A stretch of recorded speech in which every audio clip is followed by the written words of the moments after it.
They act like they get amnesia, don't know how to take it back. Don't act like every time you ask somebody to drive you somewhere, they act like they're too prideful to give you gas money. Don't act like every time you take somebody out to eat and say it's on me, you can't even get a simple thank you for just taking me out. Always getting hit trying to do good.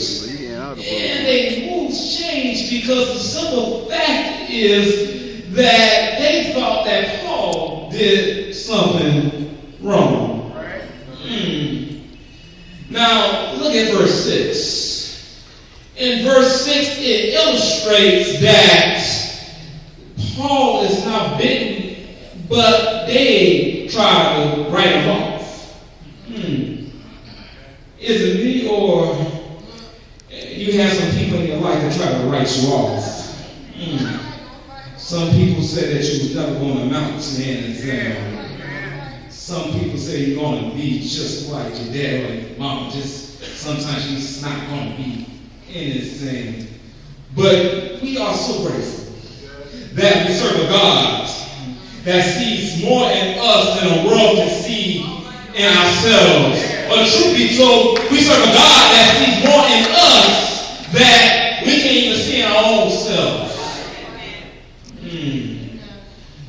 When are we going to learn that the time is up to stop allowing people to say things about us? We live now in society where we are trying to impress people because we have this thought in mind that we are trying to get somewhere in life. And if I'm trying to get somewhere in life, I got to impress somebody.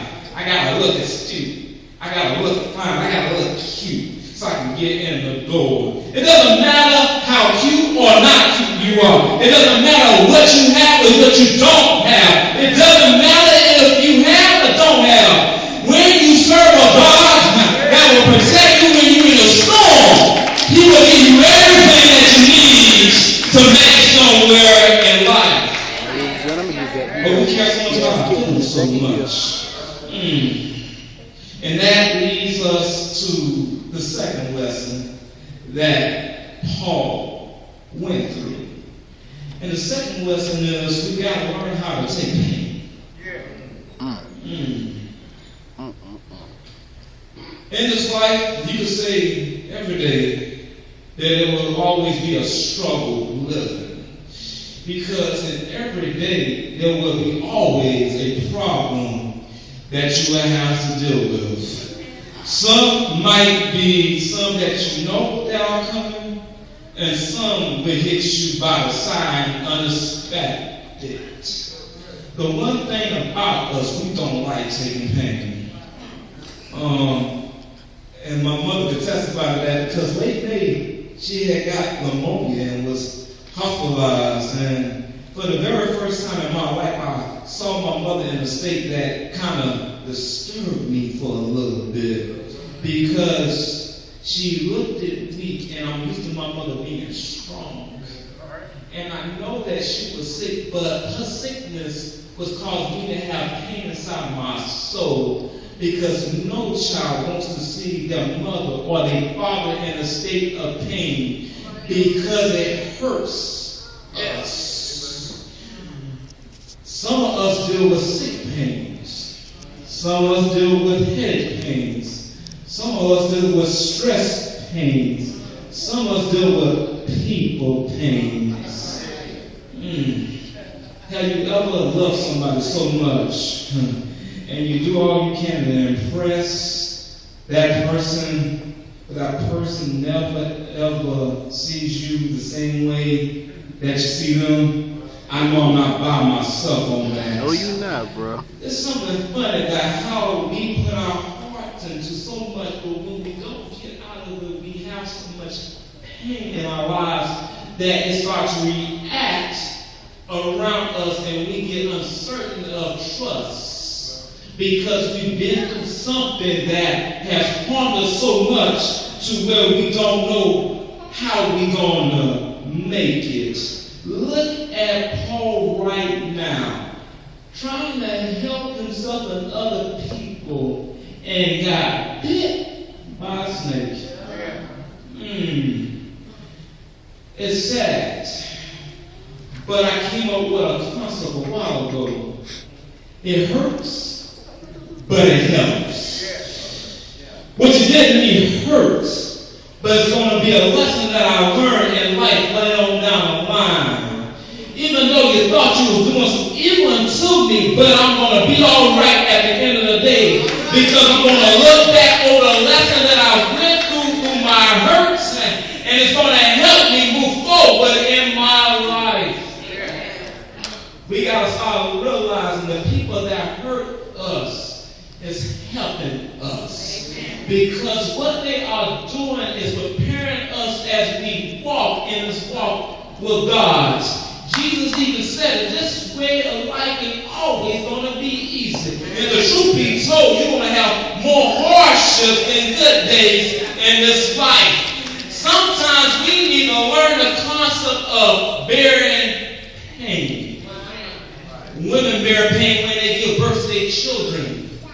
Men bear pain when they hurt their women. They try to get them back by sweet talking them back in their lives.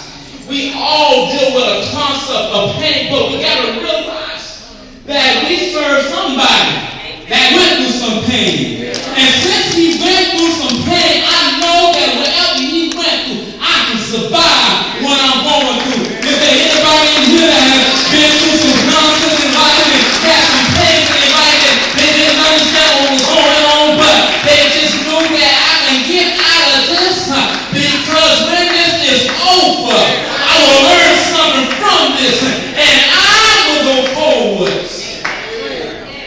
in my walk. We got to learn how to deal with pain. The third and final thing that the lesson gave us, that Paul did, is so remarkable that it messed me up bad. And lesson number 3 is we have to learn how to shake things off. We see Paul with a bite mark from a snake. And not that it's just a bite mark is there. The snake is still hanging on to his hand. Do you have people in your life that are always trying to hang on to you just to get all they can out of you so that when they done with you left with nothing? Don't act like you don't have anybody in your life that does not use you. Oh, yeah. When I was a teenager, I kind of pressed him, and I went all out. How about Missouri? Didn't help. How to take them out? Didn't help. Gave them money at the drop of a dime when they asked for it. Didn't help. But the power is that we have to learn when enough is enough. When you feel if your well is drying down, and when you feel like if I'm going empty, you need to start looking around and saying, who's holding on to me? I always give my friends some relationship advice. And it's kind of sad I'm getting relationship advice and I'm not even in a relationship right now. But what I always try to tell them is when you are in a relationship, it goes hand in hand. It's 50-50. It's no 51-49. The women are always in control. The man is always in control. When you in a relationship, it is split down 50-50. And what we got to learn is that we got to make good on our investments. If you are getting in less than what you give,